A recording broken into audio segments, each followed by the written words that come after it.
This is going to be my first game that I will play since the new exciting changes that Propnight has announced, Propnight Reborn. This game supposedly should be very different to what I have played before, and the first thing that I was seeing is you can swap with the killer.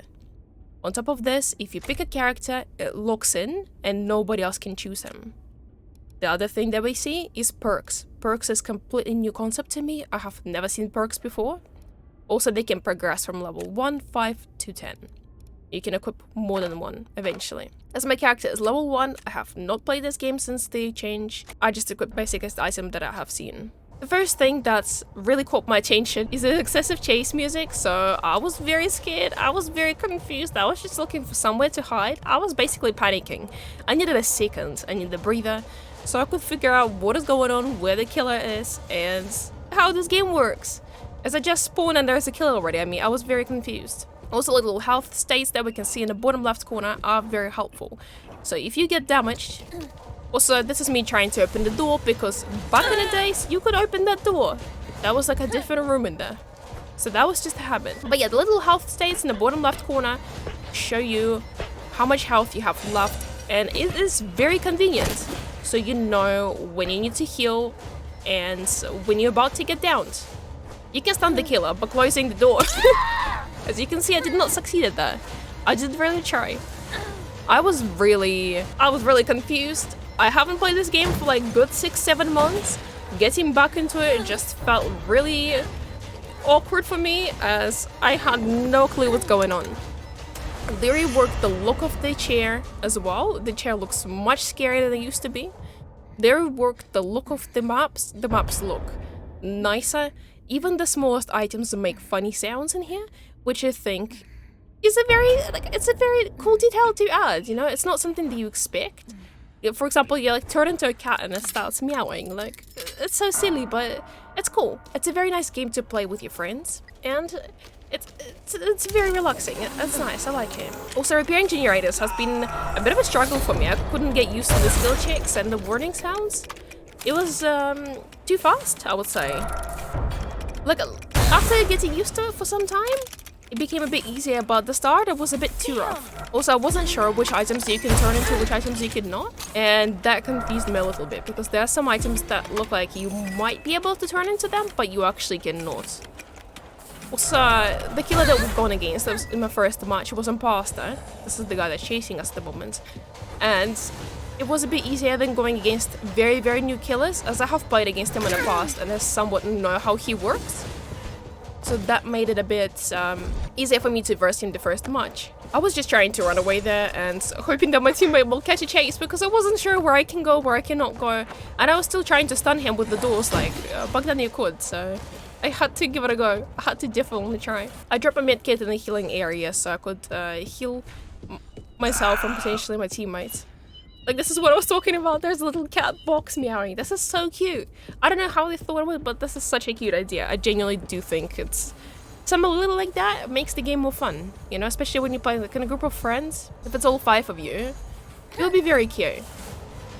But I found for my first match, repairing gens a bit challenging, very challenging, and aiming at the items that you gotta turn into, so sometimes accidentally you would turn into bigger item than you would wanna. That would basically ruin your match. For example, here, I have seen a pencil on the ground and I was trying to turn into it, but apparently I couldn't.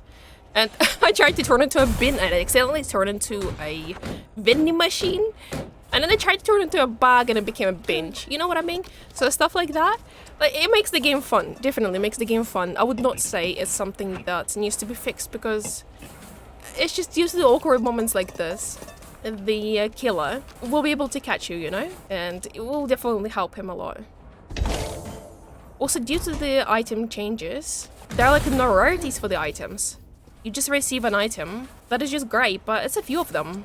It's strange. So like I used the medkit, but there have 2 more left. Out of the items that I received during the matches, it was flare, it was medkit, and I'm pretty sure that's it. Oh, I also received the painkillers. But back then I have seen toolboxes and pick locks. I don't know if they're here or not. Also, just now you've seen on top of the screen an event. A vent that locks all prop machines. That is something the killer can summon once in a while. It appears as an option on his screen.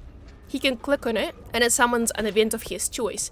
For example, there can be an event that shows you survivors that are not props, so people running around. Like, so let's say working on a gent, it will show you. With this particular event, you can see I cannot repair the prop machine, but during this time, he can approach it and break it, so it will decrease further. All we can do is kind of run around, so that will buy killers some time to make sure that we're not repairing the gens just to catch us. It's super handy. There are a lot of events that appear in a game throughout time that they can choose what they're gonna be. I found this survivor super handy. It's like I dropped this medkit and it healed both of us. It's super good. It gave me the points as well for healing her. I think those are like reputation points or like XP that helps you to level up in a game further. But they kept as well the emote wheel that allows you to make sounds, to call for help and all these things. Killer also has those things. There's like little voice lines in there, and Survivor on top of this has a chat box on top that the killer can also use. And not many people I noticed using it. Occasionally they do like to say the end game GG's, but not very commonly. The killer can kill you by downing you after hooking you like a couple of times, or just by you being in a chair and nobody lifting you out of it, you just will die in there. I would say this game changed a lot of things over the period of time that I haven't played. Even prop machines seems to be looking differently. I don't know if that's how it is, but I think they do look a bit differently to what they used to be. Also, the other thing, the killers do not have skins anymore. They used to have skins. Back when I played, I used to have the imposter puppet, and now I don't have it anymore.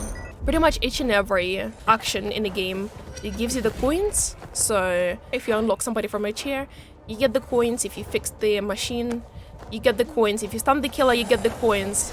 You get coins for pretty much anything, and then you can use them. And then you can use them for opening the chest to get the items out of them. That can help you throughout the game, but bear in mind the killer has one event that can disable all of your items and inventory if he chooses so. Also, you've seen a person spamming words on top just before. That thing is locked. If over the short period of time they spam a lot, it gets locked.